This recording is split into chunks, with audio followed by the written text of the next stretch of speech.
In this example, Miss Gaddis uses questions, think-alouds, discussions, and the PAT strategy to scaffold her students' understanding of the text. The life cycle of a butterfly or moth begins as an egg, no bigger than a grain of sand. This egg may look like a ball, a barrel, or a saucer.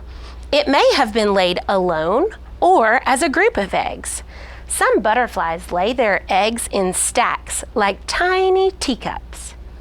I'm going to reread that because the author told us how the life cycle begins. The first sentence says, "The life of a butterfly or moth begins as an egg, no bigger than a grain of sand." Does someone want to tell me, why do you think they compared the egg to the grain of sand? I'm going to put it here. Why do you think they compared it to a grain of sand? Yes, ma'am. Because it's small like a grain of sand. So they're trying to show how teeny tiny microscopic it is, maybe? Microscopic means very, very tiny. Microscopic reminds me of another word. Anybody want to say what it reminds you of? You can say it out loud. Microscope. Microscope, very good. It's that tiny. Okay, that's how our life cycle begins. And I have the word. It begins as a what? An egg. So I have the word egg. I'm going to put there to help us remember. All right, let's keep going.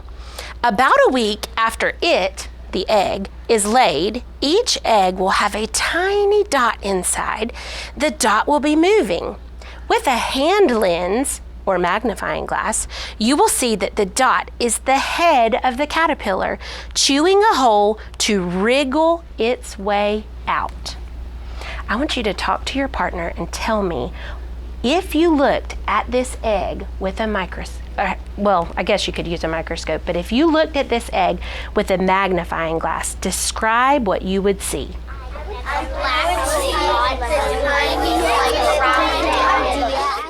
Miss Gaddis has already highlighted key processes for students ahead of time in her story. She first stops to think aloud and model the process of using text structure to build her mental model. Miss Gaddis states, "The author just told me how the life cycle begins. It begins as an egg." She then goes and fills in her graphic organizer, sequencing the life cycle with the very first stage, the egg. Finally, she asks her students to practice visualizing by having them tell a partner what they would have seen if they used a hand lens or magnifying glass to look at the egg.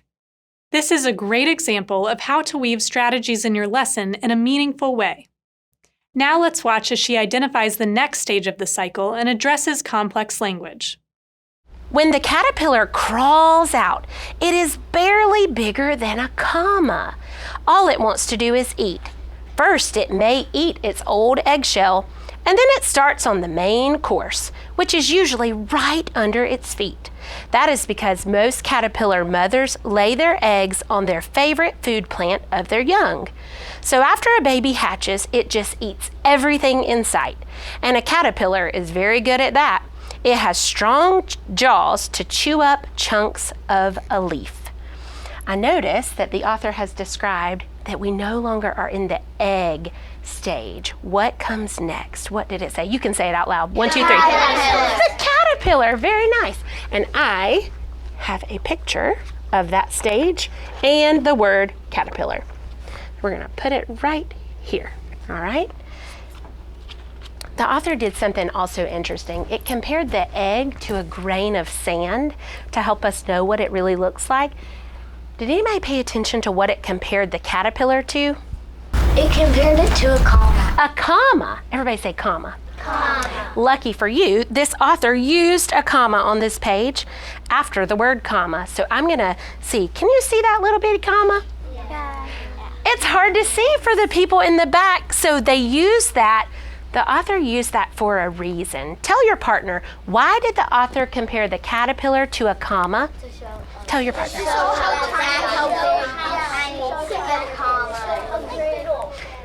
Okay, that was easy. Back to me. Will you tell me why he compared it to a comma? To show that he's barely how small the comma is. Very nice. Does anyone remember that word that meant super, super tiny that we talked about? Microscopic. In this clip, Miss Gaddis identifies the next stage in the life cycle, when the egg becomes a caterpillar.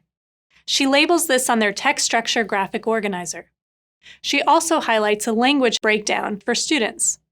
In the text, the author compares the caterpillar to the size of a comma. This could be tricky for multiple reasons. First, the vocabulary word comma might be unfamiliar to her students. Second, the author uses a simile to compare the size of the caterpillar to a comma. The reader must apply verbal reasoning to infer this means the caterpillar is very small. Ms. Gaddis helps her students process this complex language and even takes it a step further by incorporating the term microscopic.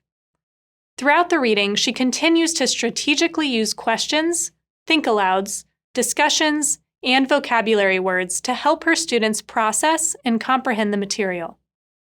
Remember, we cannot address every component during our reading of text. Always ensure that your stopping points help students meet their knowledge-building goal. Let's practice in the next step.